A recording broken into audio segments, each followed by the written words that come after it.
رسوله الكريم أما بعد فأعوذ بالله من الشيطان الرجيم بسم الله الرحمن الرحيم وإنك لعلى خلق عظيم وقال رسول الله صلى الله عليه وسلم إنما بعثت لأتمم مكارم الأخلاق أو كما قال عليه الصلاة والسلام ঐতিহ্যবাহী জামিয়া আরাবিয়া রাষ্ট্র পাঠাগার কর্তৃক আয়োজিত আজকের এই বার্ষিক বর্ণিল প্রতিযোগিতা অনুষ্ঠানের স্বনামধন্য শ্রদ্ধেয় সভাপতি প্রবাহিত ছাই ইনসাফের মঞ্চে উপস্থিত আমার পরম শ্রদ্ধেয় আসাদায়ে ইকরাম, যাদেরকে দেখলে মনে পড়ে যায় প্রিয়তম নবী হযরত মুহাম্মদ সাল্লাল্লাহু আলাইহি ওয়াসাল্লামের কথা।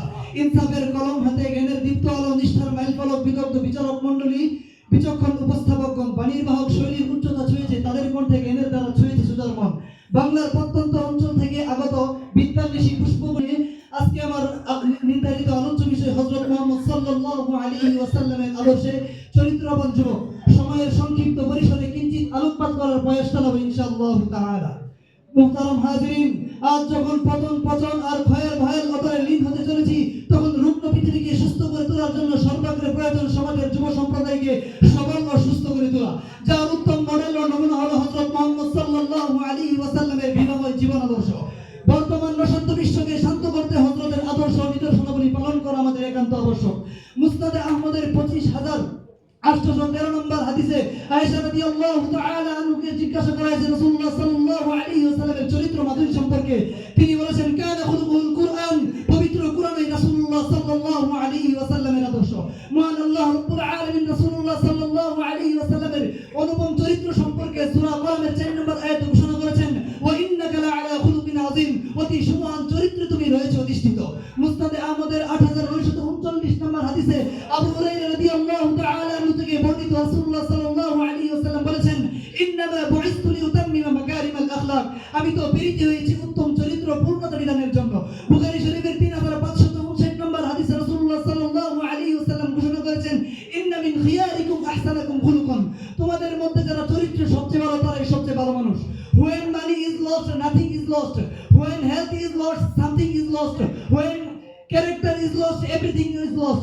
যখন টাকা হারায় তখন কিছুই হারায় না, যখন স্বাস্থ্য হারায় তখন কিছুই হারায় না, যখন তোমার চরিত্র হারায় তখন তোমার সবকিছু হারিয়ে যায়। মুহতারাম হাজিরিন, মানব জীবনের যতগুলো অধ্যায় রয়েছে তার মধ্যে সর্বাধিক গুরুত্বপূর্ণ অংশ হলো যৌবনকাল। এই সময় শারীরিক সক্ষমতা, সিদ্ধান্তের দৃঢ়তা, দূরদর্শিতার মাধ্যমে একজন যুবক পারিপার্শ্বিক বন্ধুরতা অতিক্রম করে দুর্যোগে করে যায় এবং দুর্লগ্ন মহিরূপের দিকে বীরদর্পে অগ্রসমান। কোথাও যদি সুন্দর সমাজ গড়তে হয় তাহলে সাহসী উদ্যমী যুব সম্প্রদায়ের কোনো বিকল্প নেই। মুহতারাম হাজিরিন, সচেতন নাগরিক মাত্রই উপলব্ধি করে থাকবেন আজ বিশ্বের মধ্যে যে অস্থিরতা ও নৈরাজ্য, জঘন্যতার প্রতিযোগিতা চলছে তার মৌলিক কারণ হলো যুবশক্তির অধঃপতন। আধুনিক সংস্কৃতি ও ফ্যাশনের নামে যুব সম্প্রদায়কে বায়াপনা ও পাশবিকতার অন্ধপটে টেনে নিয়ে যায়। তাই তো সামাজিক শৃঙ্খলা আর শুধু স্বপ্নের মতো। মুহতারাম হাজিরিন, আজ থেকে 1400 বছর পূর্বে যখন গোটা পৃথিবীতে ছড়িয়ে পড়েছিল হত্যা, অনৈতিকতা, অরাজকতা, অশ্লীলতা, বেহায়াপনা, বেলাল্লাপনা, দাসপ্রথা, নারী নির্যাতন, কন্যা সন্তানকে জীবন্ত কবর দেওয়া, মদপান, জুয়া খেলা, ইন্দ্রিয় পূজা, গুত্রপ্রীতি, গুত্র সংঘাত, সন্ত্রাস, লুটতরাজ তথা সর্বপ্রকার নির্লজ্জতা আর অশান্তির চরম উপনীত হয়েছিল, যাকে আমরা চরম বর্বরতার রূপ বলে জানি। মনুষ্যত্ব বিবর্জিত অধঃপতিত জাতির গ্লানিকর পাশবিক কর্মকাণ্ড তখন অভিশপ্ত ইবলিসকেও হার মানিয়েছিল। ঠিক এমনই পরিস্থিতিতে সর্বশ্রেষ্ঠ মানব প্রসূন, সৃষ্টিকুলের শ্রেষ্ঠ জীব, মানবকুলের শ্রেষ্ঠ মানব, সমাজ গঠনের মহানায়ক, আলোর দিশারি, মুক্তির কাণ্ডারি, নবী বুলবুল, ফখরে রাসূল, হাদিয়ে সুবুল, শামসুদ্দোহা, পুতুল দুজানের বাদশা রাসূল আরবি সাল্লাল্লাহু আলাইহি ওয়াসাল্লাম মাত্র 23 বছরে অসভ্য, বর্বর, নিগৃহীত, নির্যাতিত, নিপীড়িত, নিষ্পেষিত জাতিকে চরিত্র, সভ্যতা আর আদর্শের সর্বোচ্চ শিখরে পৌঁছে দিয়েছিল। মুহতারাম হাজিরিন, তিনি এই যুবশক্তির উন্নতির প্রতি গুরুত্ব দিয়েছিলেন। তিনি জানতেন আজকের এই যুবকেরা আগামী দিনের পৃথিবীকে পথ দেখাবে। তিনি জানতেন এই আগামী দিনের মানব ও মানবতার বিষয়ে এই যুব সম্প্রদায়ের সঠিক চিন্তা আদর্শ করে তোলার সাধনা করেছিলেন। মক্কার দারুল আরকাম মদিনার সুফাই আরো শিক্ষা প্রদান করেছিলেন। সূরা আহজাবের 21 নম্বর আয়াতে আল্লাহ তাআলা ঘোষণা করেছেন, লাকাদ কানা লাকুম ফি রাসূলিল্লাহি উসওয়াতুন হাসানা, রাসূলের জীবনীতেই রয়েছে তোমাদের সফলতার খাজানা।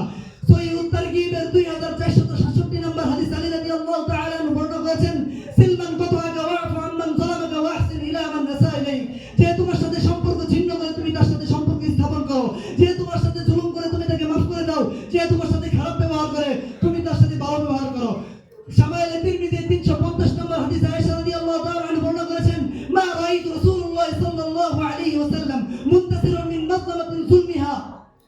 من مظلمة ظلمها قط ما لم ينتهك من محارم الله تعالى شيء ব্যক্তিগত কারণে কারণ থেকে জুলুমের প্রতিশোধ গ্রহণ করতে দেখিনি যতক্ষণ পর্যন্ত না আল্লাহ তাআলা সীমা লঙ্ঘিত হয়। সামাইল তিরমিজি 349 নম্বর হাদিস আয়েশা রাদিয়াল্লাহু তাআলা আনহা আরো বর্ণনা করেছেন, মা আদরাবা রাসূলুল্লাহ সাল্লাল্লাহু আলাইহি ওয়াসাল্লাম বিয়াদিহি শাইআন قط ইল্লা ইউজাহিদু ফি সাবিলিল্লাহ ওয়ালা দারাবা খারিমান ওয়ালা ইমরাতান। রাসূলুল্লাহ সাল্লাল্লাহু আলাইহি ওয়াসাল্লাম আল্লাহ তাআলার পথে জিহাদ ব্যতীত কাউকে কখনো নিজ হাতে আঘাত করেনি এবং কখনো কোনো খাদেম বা নারীকেও প্রহার করেনি। আবু দাউদের 4799 নম্বর হাদিসে আবু দারদা রাদিয়াল্লাহু তাআলা আনহু থেকে বর্ণিত, রাসূলুল্লাহ সাল্লাল্লাহু আলাইহি ওয়াসাল্লাম বলেছেন, মা মিন শাইইন আসকালু ফিল মিজান মিন হুসনিল খুলুক।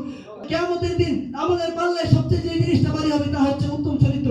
পরিশেষে আমি বলতে চাই, মহানবী সাল্লাল্লাহু আলাইহি ওয়াসাল্লামের চরিত্রের আকর্ষণে সারা বিশ্ববাসী মুগ্ধ, সারা বিশ্বের জন্য তিনি উত্তম আদর্শ। ইউনানি দার্শনিক এবং রোমান হাকিম এবং ইউরোপীয় বিজ্ঞানীদের জীবন ইতিহাসের কোনো প্রয়োজন নেই, কারণ আমাদের সামনে আমাদের এমন এক ইতিহাস রয়েছে যা সর্বশ্রেষ্ঠ জীবন আদর্শ, যার চেষ্টা প্রচেষ্টা ধৈর্য স্থিরতা এবং ভালোবাসা এবং মানবতা সমৃদ্ধ, যা হচ্ছে রাসূলুল্লাহ সাল্লাল্লাহু আলাইহি ওয়াসাল্লামের জীবন। এই জীবনে আমাদের জন্য যথেষ্ট এবং পরিবর্ত।